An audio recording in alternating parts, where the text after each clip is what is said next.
കേട്ടോ. കണ്ടോ പൂരി പൊങ്ങി വന്നേ. ഒന്ന് മറച്ചിട്ട് കൊടുക്കണേ.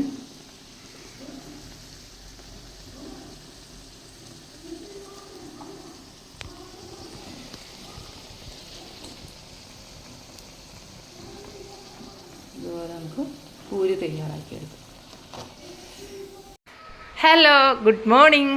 Welcome back to Sairu's vibes.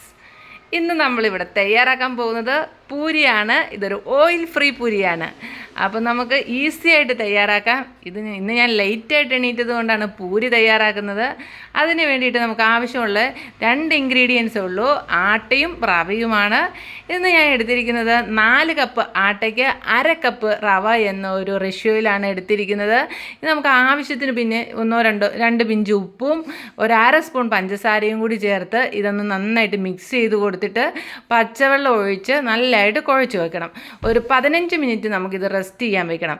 ഇനി നിങ്ങളുടെ കയ്യിൽ ആട്ടയില്ലെങ്കിൽ ഗോതമ്പ് പൊടിയാണ് നിങ്ങൾ ഉപയോഗിക്കുന്നതെങ്കിൽ 3 കപ്പ് ഗോതമ്പ് പൊടിക്ക് 1 കപ്പ് മൈദയൂടി ചേർത്ത് പിന്നെ 1/2 കപ്പ് റവയും ഇതുപോലെ തന്നെ പഞ്ചസാരയും ഉപ്പും പച്ചവെള്ളം ചേർത്ത് നന്നായിട്ട് മിക്സ് ചെയ്തിട്ട് പച്ചവെള്ളത്തിനൊഴിച്ച് കുഴച്ച് ഒരു 15 മിനിറ്റ് ഇതുപോലെ തന്നെ റെസ്റ്റ് ചെയ്യാൻ വെച്ചാൽ മതി. ഇനി ഒരു 15 മിനിറ്റ് ഒക്കെ കഴിഞ്ഞു. ഇപ്പോൾ നമുക്ക് ഇതിനെ ഒന്ന് മാറ്റി വെച്ചിട്ട് വീണ്ടും ഒന്നുകൂടിയൊക്കെ ഒന്ന് കുഴച്ചെടുക്കണം. കുഴച്ചിട്ട് ചെറിയ ചെറിയ ബോൾസ് ഉണ്ടാക്കിയെടുക്കുക കേട്ടോ. ചൂട് കട്ടിയുള്ള നല്ലൊരു ചീനച്ചട്ടിയിലേക്ക് ഞാൻ ഈ ഒരു കുറച്ച് എണ്ണയായിട്ടാണ് ഞാൻ ഒഴിച്ചിട്ടുള്ളൂ. വെളിച്ചെണ്ണ ഉപയോഗിച്ചിരിക്കുന്നത്. എണ്ണ ചൂടാകുമ്പം നമുക്കിനി ഇതിൻ്റെ ഒരു പത്തിരി ഇട്ട് കൊടുക്കാം. ഇതുപോലെ ചെറിയ ചെറിയ ബോൾസ് ഉണ്ടാക്കിയെടുക്കണേ. ഇതിൽ ഷേപ്പിലൊന്നും വേണമെന്നൊന്നുമില്ല. നമുക്കിതിനകത്ത് പത്തിരി പ്രസ്സിൽ വെച്ചൊന്ന് പ്രസ് ചെയ്തിട്ട് എണ്ണയിലിട്ട് പൊരിച്ചെടുക്കാം. ഒരു 1-2 തുള്ളി എണ്ണ പ്രസ്സിലേക്കൊന്ന് ജസ്റ്റ് ഒന്ന് ഇട്ട് കൊടുക്കാം. എന്നിട്ട് നമ്മുടെ ഈ ബോൾസ് ജസ്റ്റ് ഒന്ന് പ്രസ് ചെയ്തെടുക്കാം. ഒരൊറ്റ തവണ പ്രസ് ചെയ്താൽ മതി കേട്ടോ. ഈ ഒരു കനത്തിൽ നമുക്ക് പൂരിക്ക് എടുക്കണം.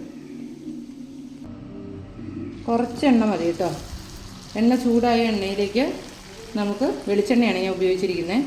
ഈ എണ്ണയിലേക്ക് നമുക്ക് പൂരി ഇട്ട് കൊടുക്കാം.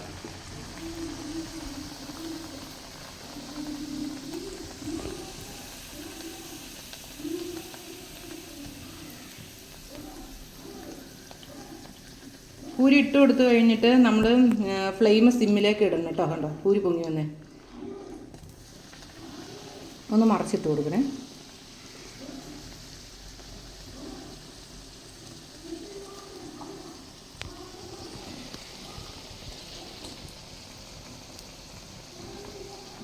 ഇതുപോലെ നമുക്ക് പൂരി തയ്യാറാക്കിയെടുക്കാം.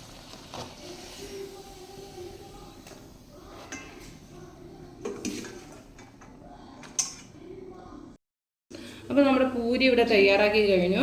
എനിക്ക് കുറച്ച് മാവ് ബാലൻസ് ഉണ്ട്. എനിക്ക് കുറച്ച് അപ്പം കൂടി ഉള്ളതുകൊണ്ട് അപ്പോൾ ഞാൻ ആവശ്യം ബാലൻസ് ഉള്ള മാവ് ഒരു ടിന്നിലേക്ക് ആക്കി വൈകുന്നേരത്തേക്ക് വേണ്ടി എടുത്ത് വെച്ചേക്കുക. ഇതൊന്നും ചെയ്യേണ്ട, നമ്മൾ പുറത്ത് വെച്ചാൽ മതി. വൈകിട്ട് നമുക്ക് പിള്ളേർക്ക് അതെടുത്ത് ഇതുപോലെ തന്നെ ചെയ്ത് പൂരി ആക്കി കൊടുക്കാം കേട്ടോ. ഇതാ നോക്കൂ. അപ്പോൾ നമ്മുടെ ഓയിൽ ഫ്രീ ആയിട്ടുള്ള പൂരി നമ്മൾ പെട്ടെന്ന് തന്നെ തയ്യാറാക്കി കഴിഞ്ഞു. ഇതാ സമയം എടുക്കുന്നതെന്ന് വെച്ചാൽ ആ മാവൊന്ന് മിക്സ് ചെയ്യേണ്ട സമയമാണ് നമ്മൾ ഇതിനകത്ത് എടുക്കുന്നുള്ളൂ. അതിനായിട്ട് നമുക്ക് പെട്ടെന്ന് പൊരിച്ചെടുക്കാം. ഇതിന് ബാലൻസ് ഉള്ള മാവ് നമ്മളിങ്ങനെ ഒരു കണ്ടെയ്നറിലേക്ക് മാറ്റി വെക്കുകയാണെങ്കിൽ നമുക്ക് വൈകിട്ടത്തേക്കൊക്കെ വീണ്ടും ഉപയോഗിക്കാൻ പറ്റും. ഒന്നുകൂടി അത് സോഫ്റ്റ് ആവത്തുള്ളൂ. ഇതുപോലെ നിങ്ങളും പൂരി തയ്യാറാക്കുക. Okay, by.